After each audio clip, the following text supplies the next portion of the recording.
I'm so excited about this next topic. I say that all the time. I need to find another word, but I do be excited. You ready to start the show? Sure thing.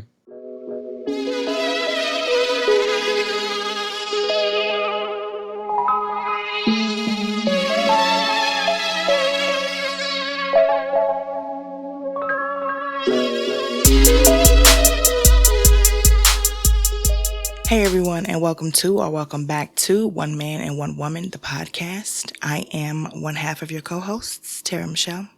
And I am J. Flan. Okay, so there's a really hot subject out right now. Of course, we always release after it's been out for about a week, sometimes maybe two. But that's okay because it gives us a chance to see everything that's going on with it and to come up with our idea and have as informed of a conversation as we can. So tonight's subject is Rodney Hinton. Are you familiar with the story? Yes, I am unfortunately familiar with the story. Okay, so for anyone who may not be, and I think that's his name. I I'm believe pretty so. sure Rodney Hinton. A quick synopsis. So if you want to, go Google it. But what happened is this man's son was killed by cops. And shortly after he got the information, he used his car to mow down and kill another cop, a cop that was not a part of the group of cops that killed his son, and a cop that was just a crossing guard, I believe, just directing traffic, so to speak. And that police officer is now dead behind what could have been a mental break. This could be very well a crime of passion. We don't know. I'm sure we're going to see this case as it plays out. However, I do really think that this deserves some attention for so many reasons. But there have been a lot of rage feelings and a lot of rage posts and videos done by people who feel like eye for an eye, tooth for a tooth. It's about time that people started to rise up and do something to police officers because they have gotten away with doing so many horrible things, including murders of unarmed Black men, women, and children. And I think that narrative has been played out across social media enough. I definitely don't think I know that's not the direction we're going to take tonight. So, my first question to you is, what do you think about this idea of eye for an eye, tooth for a tooth regarding this situation? Um, what is it? Vengeance is mine, saith the Lord.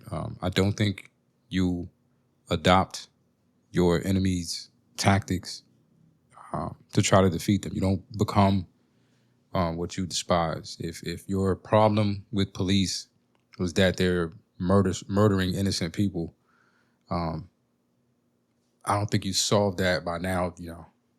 Murdering innocent police. And I guess the narrative is, if you're a police officer, you're not innocent, you're complicit because you're a part of the system. I don't know how people are trying to justify it, but I saw something not too long ago that said, like, one of the problems that we have is that we place value in things that are replaceable, and we don't value things that are irreplaceable. Like, I think as a whole, globally, as a society, we have lost the value of human life. Like, we have lost an understanding for what it is we're taking away when we murder another person, when we take a life. Whatever that, a human being has unlimited potential, and whatever they could have been ends, in that moment. And you not only affect that person, but, you affect everyone that they care about and they love. And most of the time when we see these eye for an eye, tit for tat kind of things, it never ends. They strike first, you strike back, they strike back. What's the end game to that? I don't know. And I think these things need to be thought out and thought through. I understand rage, and I'm angry too. But if we can find a way to constructively use that anger, and not just like become what we hate, I think that'll serve us a little bit better.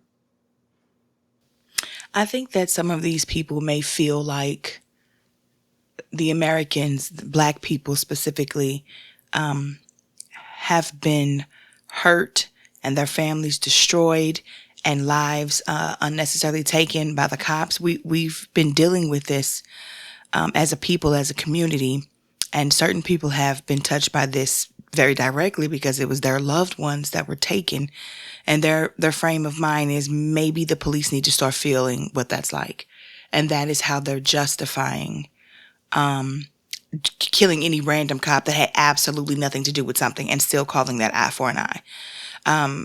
I always thought eye for an eye was you do something to mine, I do something to yours. I didn't, but maybe in the grand scheme of things, they're thinking about the cops being the community, the cops being the people. So it doesn't matter if the cop was there or not. If it's one of them, then, just like it's one of us, any random person, then that's why it's eye for an eye.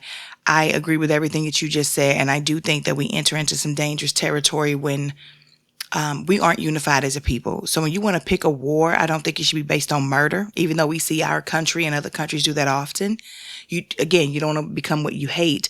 But each side is going to lose a lot. There are going to be a lot of people who are no longer here to take care of their parents or see their kids, get older or become grandparents or become parents at all, get married, graduate from high school, maybe graduate from preschool, because when the bullets start flying, who's to say who's going to get hit? You know what I'm saying? So it's very dangerous for people, specifically black people who are not unified at all, for real, to think you want to take on the biggest gang in the United States of America, because that's what cops are. You might have some good cops in there. Of course you do. But ultimately, when we know it's been infiltrated by the KKK and probably the Aryan Nation too, people who are scheming and planning all the time, it doesn't make sense. Not unless you just don't care anymore about anybody in your bloodline. So moving on, I know a lot of people have also said, look, we've done the marching, we've done the protesting, we've tried to pass laws, we've elected people locally. Nothing is working for us. So when the justice system fails us, what do we do in situations like this? Before I answer that, I just want to go back when we talk about them feeling our pain. I hate feeling like I'm in a position where I'm defending the police, and I'm not. But I think we have to view the whole picture. Growing up, my mother used to say this to me, and I think she heard this from a police officer, and she was repeating it. But a police officer dies in the line of duty like every 60 seconds, and that's on the mind of police officers as they're doing their job. So they lose members of their community, rightfully, wrongfully, whatever way, constantly, and so yeah, but to your question there, like, what do we do when everything else doesn't work? This week I also, caught wind of, I forget the city in Ohio. Was it Ohio? Lincoln Heights. Lincoln Heights, Ohio, where the KKK showed up, not too far from a school and was protesting and, doing what they do, which is never peaceful. The police, their response was, they couldn't do anything about it. No one got hurt. They were looking at it as a net win because, whatever, they came out there and left without, anyone on either side getting hurt. And that community just decided, not that we're going to become the aggressor and we're going to go find the KKK people's neighborhood and go pull up there and protest outside of their schools or something like that. Not to become what we hate or to eye for an eye. They just say, all right, if we know that that's the threat, and you won't protect us, we'll protect ourselves. And so they have an armed militia that patrols the streets and I think walks kids to school, and they're out there, they're visible. The police can see them, and any other person that would think about pulling up to that neighborhood can see them. And that's not unprecedented. I've been thinking a lot recently about the Black Panther Party, and the things that they were trying to do then, looking at that the 10-point program and the stuff that they were asking for, and it's unfortunately still very relevant. We're still asking for many of the same things. But there was a blueprint there, you know. Not only did they defend themselves, they armed themselves and defend themselves against the police or whoever else might have been coming in to, I don't know, try to disrupt their community. They, you know, had the free breakfast program for kids. They had hospitals. They had ambulances. You know, they had educational programs. Like they had made the decision that we are no longer waiting for someone to help us. We're just asking you to step out the way while we help ourselves. And if you can't step out the way, here's a visible demonstration of what you'll be met with when you come in here. But that was a defensive posture and not like an aggressive, we're going to go out and murder them kind of posture. So I think that's an option. So basically, what we need to do is we need to start policing our own communities. Again, as we've said so many times on this podcast, we need to unify. As a community, as Black people, as people of color, as wherever we are and whatever we're doing, we could take some notes from other communities on how to find each other, build each other up, make money together, protect each other and our kids, be that village that used to exist, we know, and maybe it'll be less likely to happen. Because I do want to say that I don't know the full breadth of this story because there's still some allegations. We know that these group of kids were supposedly fleeing a stolen car. I know that I was recently told, I believe that was you that told me that there might be a law, I'm not sure. There might be a law that says that a cop has the right to protect themselves or stop a criminal from fleeing from a felony. So there was a law that, you know, allowed the use of lethal force to prevent, you know, prevent a suspected felon from escaping. I think they have amended that in the midst of, you know, incidents that happened in the past to now they have to be a felon. They have to be a suspected felon attempting to flee and pose a threat to the officer or someone else and pose a physical threat to the officer or someone else. So we know that this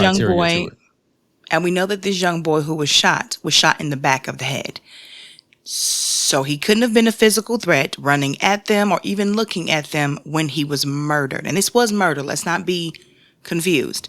But back to the point, if we're policing our communities, if we're policing each other, meaning we're talking to each other, we're helping each other with the kids, we shouldn't have children, teenagers, who think it's okay to steal cars. Steal cars? You know, we have a lot of, we need to protect ourselves from all threats, both external and internal. And we need to be honest about the internal threats that we have. We need to be honest with ourselves about how many of us don't necessarily feel safe in our own communities. We don't have to go out and be exposed to them in order to feel unsafe. We feel unsafe, you know, where we lay our heads next to people who look just like us.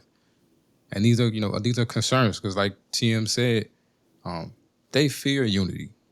They fear what we would be capable of doing, you know, in numbers. And this is why there are these attempts to separate us on every level possible, you know, skin color, gender, age, socioeconomic level, you know, status, whatever it is. The goal is to keep us separate and to keep us looking at each other like you're not one of us, so that there's never a force great enough to, you know, because they, as we saw with this last election, when they decide to move in a direction, there is no split. There is no division amongst their ranks. There is no, you know, arguing, you know, internally about what they should do. It's a unified front. And we were so divided that we couldn't oppose it. And even if they do argue internally, they're not doing it for us to see it externally. They're figuring it out in-house, and they're moving as one, as a unit. So my third question we pretty much just answered, because it was, do you think if we raise our kids right, if we police our communities and we unify, we can get them to stop? Because what we have is, there are black people who get into these comments and say, oh, so you mad when a cop does it, but you're not mad when we do it. You know, they even have they don't say white on white crime when we know who the school shooters are, and, you know, and all those different things. But it's always a black on black something, because they want to try to make it seem like we're the only ones who are doing these things. So do you think, see, this is a double-edged sword for me, because I believe that we need to do all of these things. We need to get just as hype, if not more, when we're doing this to each other, because we expect them to do it. They've been doing it. A lot of our ancestors came over here because of the level of violence that they are capable of. And not white people, but evil people. The people, you got people of all ethnicities, race, creeds, colors that do bad things. But specifically the people who brought us over here. People who think like that, who would write up documents that say that black people are 5/8 of a person, and all this other kind of filth, and the Willie Lynch letters, and the Jim Crow. All of this craziness, the people with that mindset are the problem, because we know not all white people or any other type of people are bad. But at the same time, if you're going to get mad at someone outside your community, someone outside your ethnicity for killing one of you, how can you not hold your own, you, yourself, and other people who look like you and other people who live where you live, to an even higher standard? We should cherish each other more than anybody else. And we don't. So we don't talk about that. We don't protest and riot that. We don't check on our kids. We don't make sure that they know better. And we hold responsibility for that.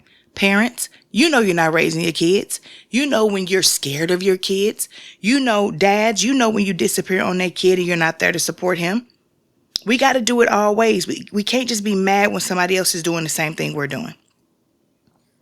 I'll say I'll I'll defend us, and then, you know, condemn is not the right word, but, you know, I got a plus and a minus in there. Like, one, in this situation for me, it is a little different, because we're not asking regular, everyday white citizens. Like, we haven't got to the point where we're fighting against everyday white citizens doing these things to us. We're asking the people who signed up to protect and serve the public to live up to that oath and not murder indiscriminately. Like, you're doing the exact opposite of what you've been given authority and, you know, and power to do.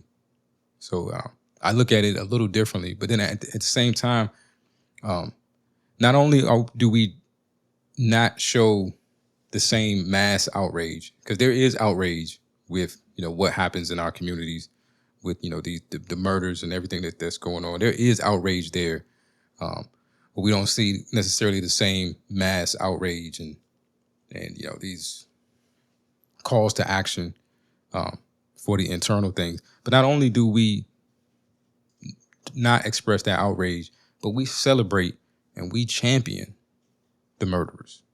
We have made heroes out of serial killers. You know, we champion King Von. And how many lives did he take? How many lives were affected by the lives that he took? How many of us know a murderer and excuse it? It's not a shot at anyone. It's just to say, like, you know, we have some work to do internally.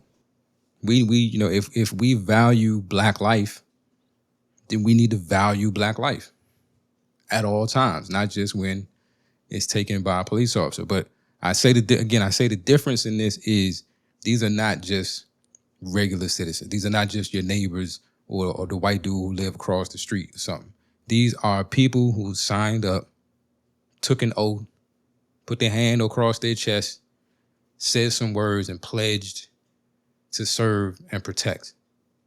And we're only asking you to live up to the promise you made. I think the problem that we have with that, and I'm not defending cops at all. I'm just not.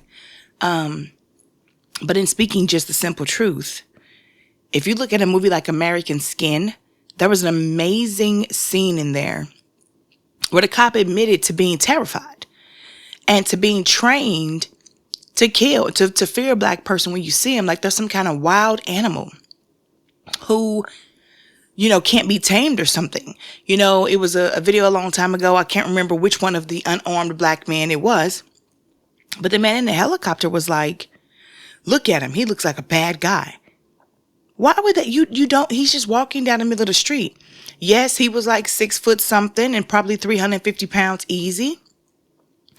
But if that's what you're thinking the first time you see a black man walking down the street, what would you, and you're in a helicopter, how else would we expect the people on the street getting out of their cars to approach them? These cops could take all the oaths they want. They're afraid of black people, specifically black men. Their thought process is not that we're human. It's not that we're civilized. So they're always ready to have their finger on the trigger and claim they feared for their life. Let me tell you something. We need to pick better cops. You need to do better testing. And if you feel that way at the sight of a black person, you should quit your job.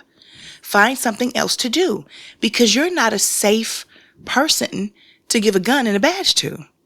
So even though they take these oaths, a lot of these cops, if they're being honest with themselves and if they were able to get, interviewed anonymously, would tell you they are trained to kill us.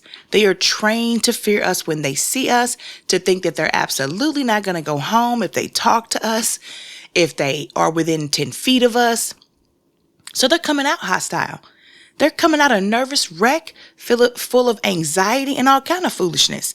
So I think the oath drops to the bottom tier, to the bottom rung, up to the bottom of the totem pole. When they see us, it's, kill or be killed. If for traffic stops, for someone who doesn't own a gun, let alone has never shot a gun, somebody who was absolutely not a threat except for the fact that they were black. Yeah, and it's wrong and it's unfortunate, and it needs to change. But some of that change is going to require our participation. I say this jokingly to you all the time, TM. But if African Americans, if black people in America were a corporation, we have the worst PR department of all time. We sell them this image of us for profit. We decided it's worth it, no matter how much damage it does to us as a community. Selling this product for whatever the coins we get is worth it.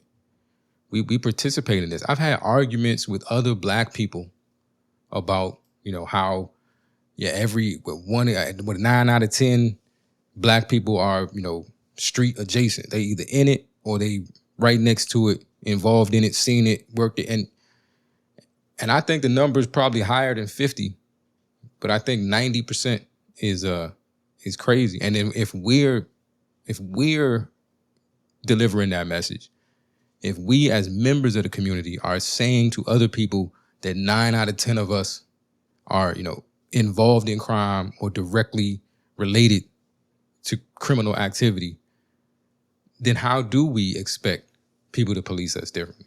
If I'm a police officer with that information and I see a car with 4 black dudes in it, I know I got a pretty good chance of catching somebody if I pull them over. If we're telling people that we're this way, that we are this connected and this active and it's this universal. I'm talking to a black person trying to get the number down from 90 and they're like, no. We got to believe in ourselves a little bit more and actually see that there may have been a time where poverty was so ubiquitous in our community that statistic may have been, I don't think it was ever a time that would ever be close to true. But at this point, we have generations that have never seen those kind of things. And the idea that there are members of our community that are not connected to those activities should not be so far-fetched. Why don't we believe it about ourselves if we want somebody else to believe it? And I know it to be true. I know it to be true. It's not that I believe it. I know it to be true. If you look, the movies, the music, everything that is promoted from the rich white machine that tells us we'll pay you all the money in the world to release the most detrimental music for your communities, and to put this idea out that drinking lean is okay, doing all kinds of drugs are okay, being a whore is okay, because we want you to help us keep your people broken and down. You'll be fine because you'll make enough money to take care of you and yours, but we want you to leave everybody else messed up. We want you to help us to keep destroying your community, keep them down, keep them from unifying. You know, you and Nikki go back and forth and fight all the time to show that Latinas and black women don't get along. You get up here and, you know, get on all these shows and show y'all life, let your husband have all kind of babies on you, throw drinks in each other's faces, snatch off wigs. You're going to be okay because you're going to get paid money. And nobody cares to think about. People will tell you in a heartbeat, oh, if it ain't my family, I don't care. It ain't got nothing to do with me. And these are black people who will sit back and watch other black people get done wrong and not care, because we don't look at each other like full-blooded human beings. We don't look at Watch each other other black like we're people get done wrong by other black people and not care. exactly. We don't watch. We don't and kill each other left and right. We don't give each other grace. So how can we demand that somebody else do so? And that is the problem. I just feel like we have gone on with this long enough to know that it's not working. We are losing. I'm talking about, I know too many women who have lost children been shot up with stray bullets with intent by people who look just like them. Some of them they used to be friends with. You make all these permanent decisions, or you make all these permanent decisions for temporary problems. People just don't care no more about life. You're not thinking about the fact that you just took this person from their mother. She carried that baby in her. You just ripped her heart out of her chest. And then you're not thinking about your mama. Oh, cause somebody coming to get you. What your mama gonna have to deal with, well, she got to put you in the ground.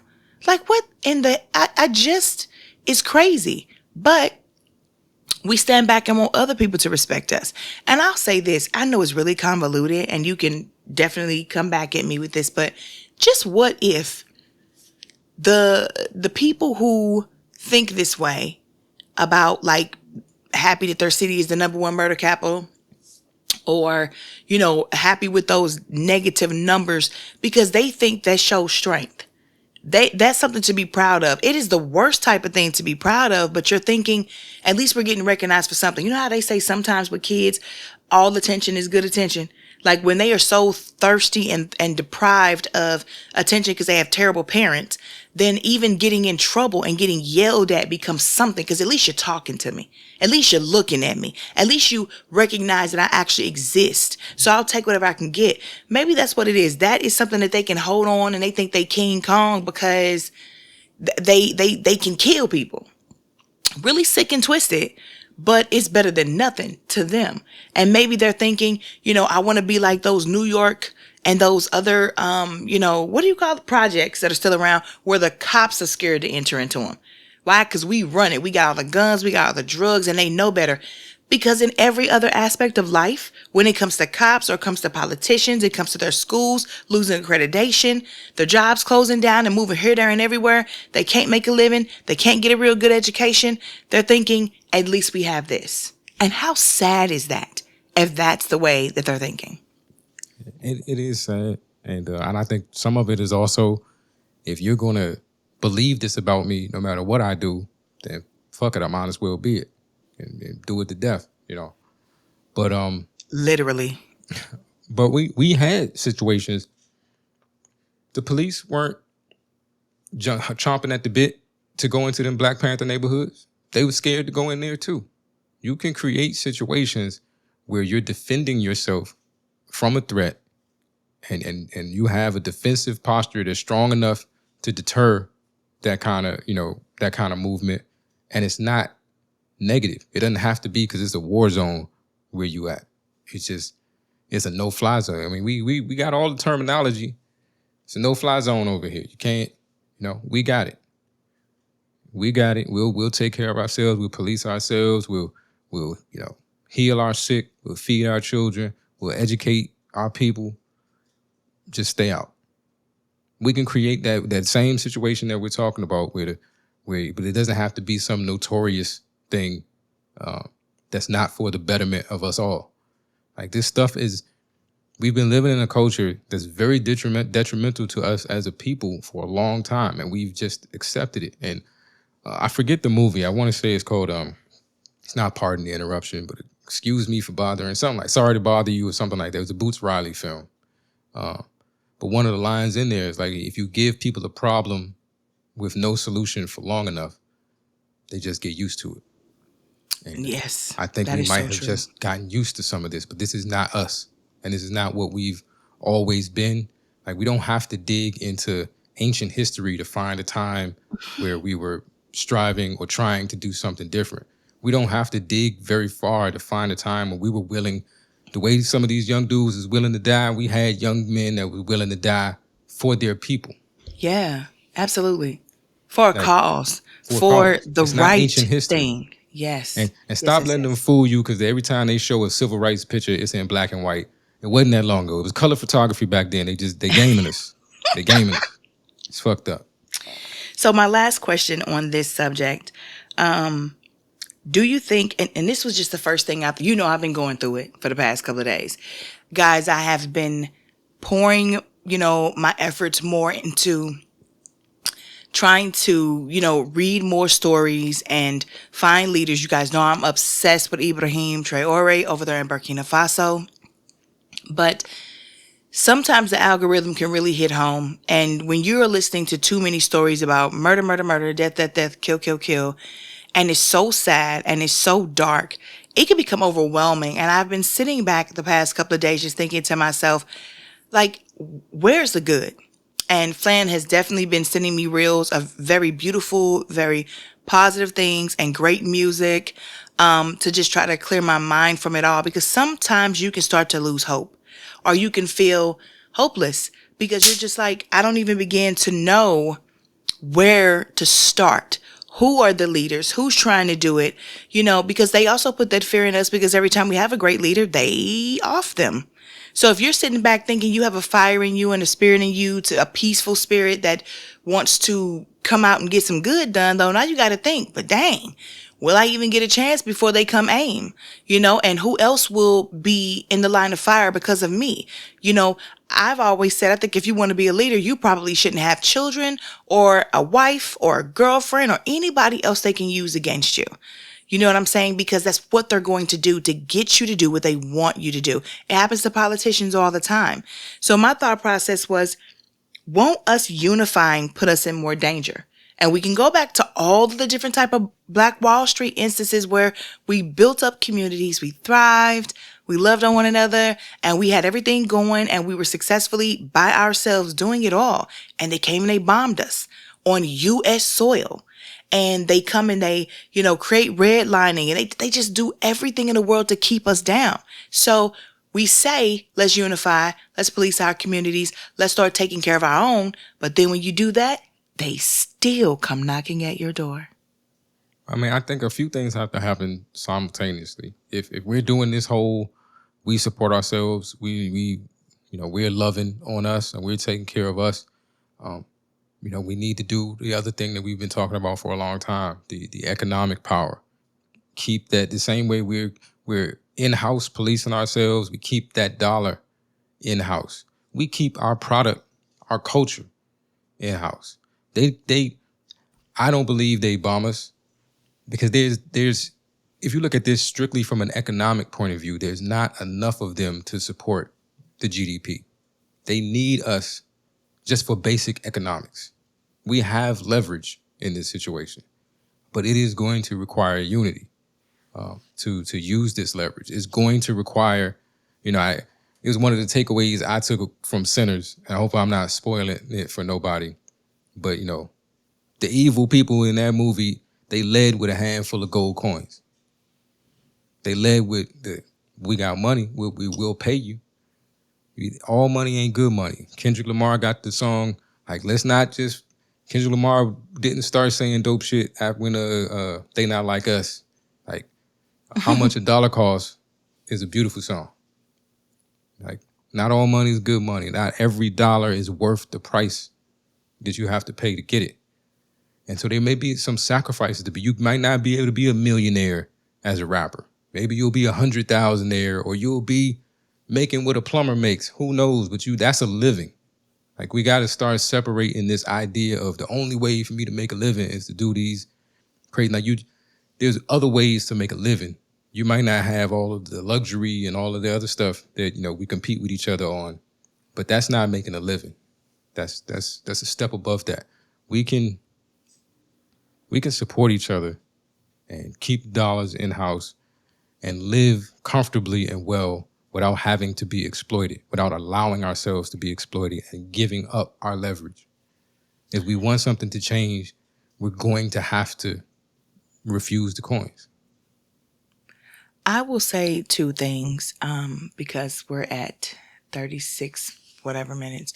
I will say two things. One, I think you're giving certain people a lot of credit when you think that they are smart enough to understand that they need us for the GDP. I think that they would be so pissed that we were successful and thriving that they would absolutely, may not be bombs this time, but they get in their little militia groups, their little Aryan nations, their little KKK, and be trying to burn everything down in a heartbeat because they're not intelligent enough to know anything about what you just said. Not all groups, but a lot of the ones who lead with vengeance, violence, and racism, they usually aren't intelligent about things like that. And to get back to, because this was a great conversation, which started off about Rodney Hinton, but I will say this to all of you guys. Understand that you know a lot of people who say they with the rah-rah and say what they would do in this situation, in that situation, but you don't know, and neither do they, what they would do if a ton of police showed up into their neighborhood and Swiss cheesed every single thing because they decided they were going to go after them. Nobody wins a war with the police. Even if you like numbers wise, wipe a whole 5, 6, 7 different police forces out. How many of yours did you lose to though? And to what end? Because again, they're going to always be recruiting people. They're going to eventually drop the standards of who they recruit. And now you're going to have a whole KKK, all the Aryan Nation, and anybody else. This war on our own home turf is crazy work. And I think that the best way to do it is the long way. It's the less quick release, get your anger off way. But start raising your kids to stop chasing being rappers and basketball players. How about getting here and be lawyers that turn into judges where we can actually do some work? Get out here and be honest politicians. You let them know that there are ways that they can change the world that don't include violence, especially, again, from a group that is not united and does not necessarily know how to get that going. I will say about the Rodney Hinton case, I really do think he lost it. I think this is a crime of passion, and I don't think that he deserves to be in jail for like zillions of years. But I don't think that we need to take this and make it seem like that was premeditated for him, because I don't think it was. And I don't think we need to go out here and tell people that that's the way to go, because I don't think it is. You might feel good in the moment, but I guarantee you it's going to cost way more than you guys think. Another thing I want to say too is pay attention to the media, you guys. You got to stop falling for the hype. I'll leave on this note. Mark Garagos, who is the lawyer for the Menendez brothers, Lyle and whatever the other one's name is. And today when he came out, because they're working on getting him out of jail, they have a fan base now because of the Netflix documentary. And he said, today was a huge step in getting the boys out of prison. We did this, we did that, but we definitely want to make sure we get them home this year. And I thought to myself, now Kyle and Lyle or whatever their names are, they are absolutely 54 and 57 years old. That I know for a fact. This trial happened in 89. I was 8 years old. I remember how huge it was. Killing their parents with shotguns and claiming that their dad was molesting them, full on raping them actually. And at 54 and 57, they are boys. We want to get the boys home as if they're still the same age they were when they got locked up. But remember, when Tamir Rice, a 12-year-old black boy, was playing with a toy gun at a park, and the cop, I think they killed him, had just been fired like 3 weeks ago or something, should never have been rehired anywhere else because he was a hothead and he was crazy with it. They called Tamir Rice a man in every publication I saw and in every broadcast I saw. A 12-year-old young man is what they said. So when our black boys are 12, they're men. But when whatever Kyle and them are from the Mendez brothers, I don't know what they are. They're not black though. When they are 54 and 57, oh, they're just the boys that we need to bring home, even though they murdered their parents. Just pay attention to what's being done. Pay attention to why these people look at us the way that they do. Cops and anybody else. We are made to be public enemy number one, the worst type of people. Our babies are men and theirs aren't. And you wonder why cops are so afraid of us. Yeah, You got any words for the people? Love one another. If we, at some point, we got to start seeing each other as, members of the same struggle. Whether it's a woman or an older person or a younger person or a college graduate or a high school dropout, like we all in the same struggle together. And if we can't figure that out, then I don't know. The enemy is irrelevant. Like if we could figure it out, we could unify, then they become irrelevant because they can't. I love stop the us. idea of that. I think that's beautiful. I would love to get to the point to where they were irrelevant for us, and that we would be ready for anything they could try to do to take us out. Like if we could protect ourselves and we're not going to be a bother. We're not going to be a negative in any kind of way. And because we stand so strong and solid together, they can't be a negative for us anymore. That's something to hope for. Even for the people who really are tired of people talking about hope, that's something to hope for. Yeah.